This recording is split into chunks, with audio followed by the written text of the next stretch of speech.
دنیا کے مختلف حصوں میں خوراک کی قلت سے کیسے نمٹا جا رہا ہے؟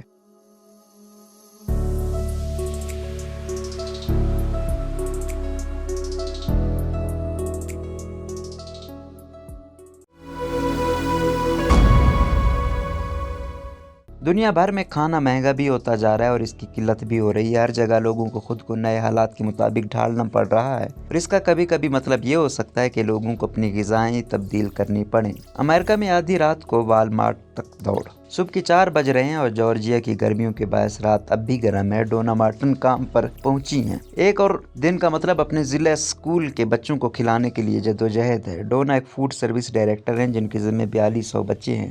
یہ تمام بچے اسکولوں میں مفت خوراک کے وفاقی پروگرام میں مندرج ہیں۔ وہ کہتی ہیں کہ ہمارے پاس 22,000 لوگوں کے لیے 2 کریانہ اسٹور ہیں۔ یہ واقعی خوراک کے اعتبار سے صحرا ہے۔ گزشتہ 1 سال سے وہ اپنی ضرورت کی چیزوں کے حصول کے لیے بھی پریشان رہی ہے۔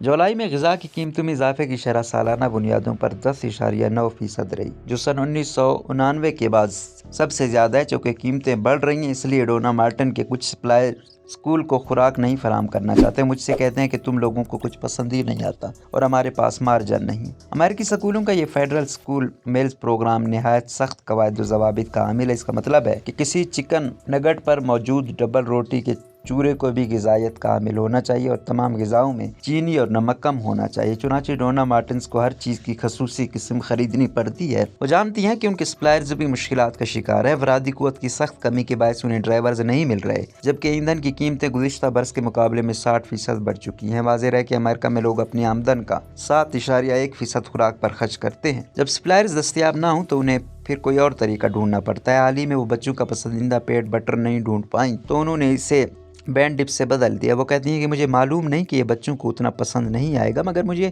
انہیں کچھ تو کھلانا ہے۔ اکثر اوقات انہیں اور ان کے سٹاف کو دیر رات سے مقامی سٹورز مثلاً والمارٹ پر اللہ بولنا پڑتا ہے۔ ہم نے 1 ہفتے تک ہر روز پورے قصبے کا دہی اکیلے ہی خریدا۔ بہت سے بچے اسکول واپس جا کر خوش ہیں اور میں نہیں چاہتی کہ وہ اپنی ماؤں سے شکایت کریں کہ آج انہیں سموتھیز پینے کو نہیں ملی۔ سری لنکا میں جیک فروٹ مدد کو پہنچا۔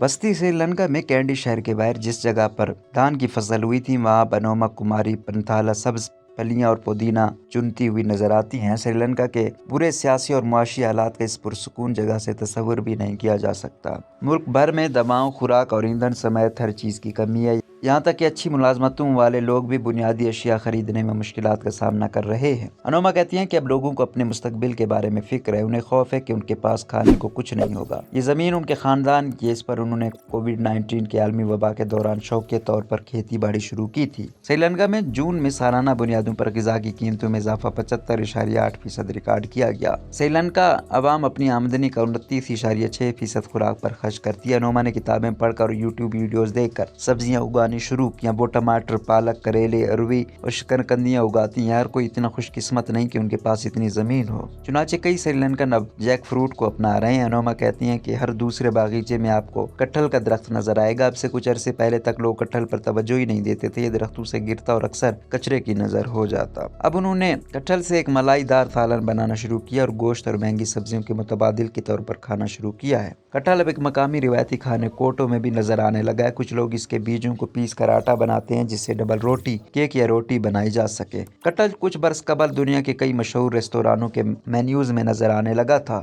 مگر جہاں یہ اگتا ہے وہاں اسے مشہور ہونے کے لیے ایک بحران کی ضرورت پڑی تو اس کا ذائقہ کیسا ہوتا ہے؟ انوما کہتی ہیں کہ اسے بیان نہیں کیا جا سکتا، یہ جنتی ذائقہ ہوتا ہے۔ نائجیریا میں بیکریاں ختم ہو رہی ہیں۔ عام طور پر ایمانوئل انوارا کو سیاست میں کمی دلچسپی ہوتی ہے۔ وہ بیکر ہیں اور بس اپنی بیکری چلانا چاہتے ہیں، مگر نائجیریا میں حال ہی میں ان کا کام تقریباً ناممکن ہو چکا ہے۔ وہ کہتے ہیں کہ گزشتہ 1 برس میں گندم کے آٹے کی قیمت 2%، چینی کی قیمت 150% اور بیکنگ میں استعمال ہونے والے انڈوں کی قیمت 120% بڑھ گئی۔ وہ کہتے ہیں کہ ہم نقصان میں ہیں۔ ایمانوئل کو 350 لوگوں کے سٹاف میں سے 305 کو فارغ کرنا پڑا۔ یہ لوگ اپنے خاندانوں کا پیٹ کیسے پالیں گے؟ پیرو میں 75 لوگوں کے لیے عوامی دیکھ۔ پیرو کے دارالحکومت لیما کے قریب ایک پہاڑی پر جسٹینا فلوریس سوچ رہی ہیں کہ وہ آج کیا پکائیں گی۔ یہ سوال روز بروز مشکل ہوتا جا رہا ہے۔ کووڈ-19 کے عالمی وبا کے عروج کے دنوں میں انہوں نے 7 پڑوسیوں کو جمع کیا تاکہ سب کھانا جمع کر سکیں۔ سین جوان ڈی میرافلوریس کے زیادہ تر رہائشی گھریلو ملازمین مثلاً خانسامہ، نوکر، آیا اور مالی وغیرہ ہیں، مگر جسٹینا کی طرح ان میں سے زیادہ تر عالمی وبا کے دوران اپنی ملازمتیں